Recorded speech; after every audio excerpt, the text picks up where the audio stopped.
Like from an employee to a multinational company CEO. Blah blah, cha-ching, cha-ching. If you have watched our last video, I've said that in the next coming episode, I'll be touching on the white gold Rolex Daytona.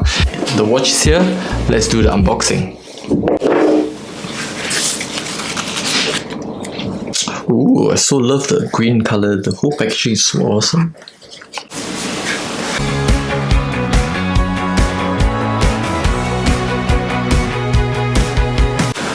The Rolex White Gold Daytona. Why am I reviewing the White Gold Daytona with a stainless steel behind me? It's very simple. The price. So what's about the price?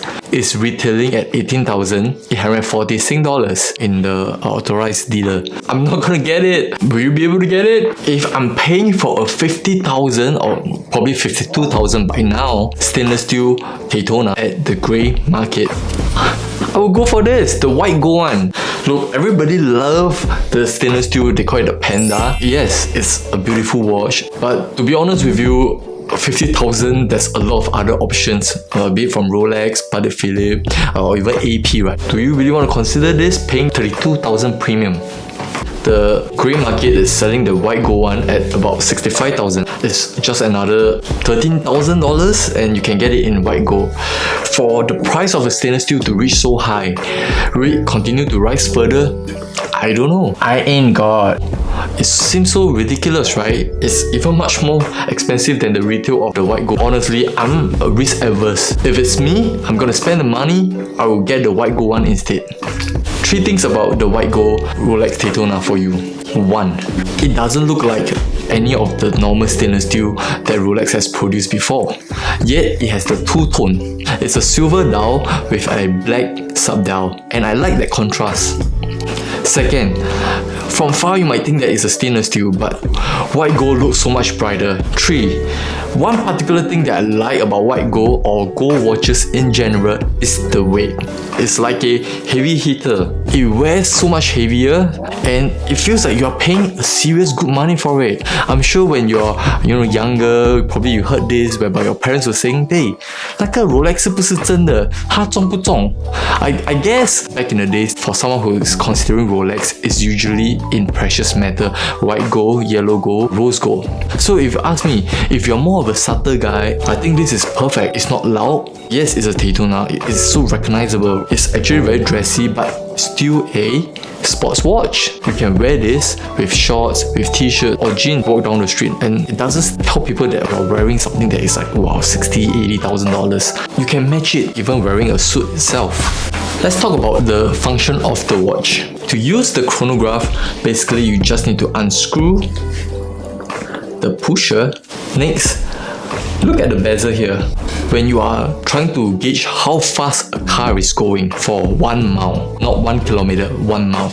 So from the start, ready, set, go, you press. Okay, the car is traveling. Oh, 1 mile mark hit. You stop. Look at where it is. If it's pointing at 400, that means it's traveling at 400 km per hour. After that, if you want to reset it, just press the lower pusher like this. The chrono hand should be back aligned with the Rolex crown itself. Always remember to tighten it after you have finished using the chronograph function. Like this. If you remember this is a very precious pusher, $1,002, yeah? It's not a cheap watch, Next, like I mentioned, there's no date on this watch, and this is what I really love about it. It's very symmetrical looking without the date function. I prefer watch that way. It looks so much cleaner. Be it the date function is at 6 o'clock, 3 o'clock, or some even at 4 o'clock. I don't really like it.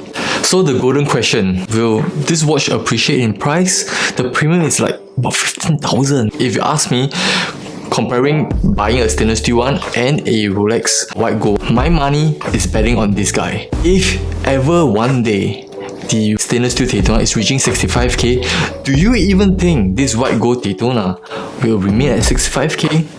I don't think so. Next, yes, Rolex stainless steel is using 904L steel, which is not commonly used compared to other manufacturers. So you must be thinking, hey, that's an age. But guess what? Rolex have their own gold foundry. Isn't that even much more of a push factor for you to get their white gold? It is to me. This can be a family heirloom, and imagine passing down a stainless steel one. I mean, yeah, it could worth a lot of money, but I mean a white gold or a precious metal one, it feels much more, right? It's like a family heirloom, you know? It's gold. Of course, I mean the stainless steel watches are so much higher in demand at the moment, and the price has actually really gone to the moon. It's crazy. With this bubble burst, is this even a bubble?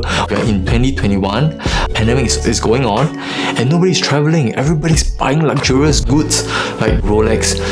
So you ask me, I really have no idea, but all I can say is if you are a watch lover and you want gold, precious metal to be one of your watch collection, consider it.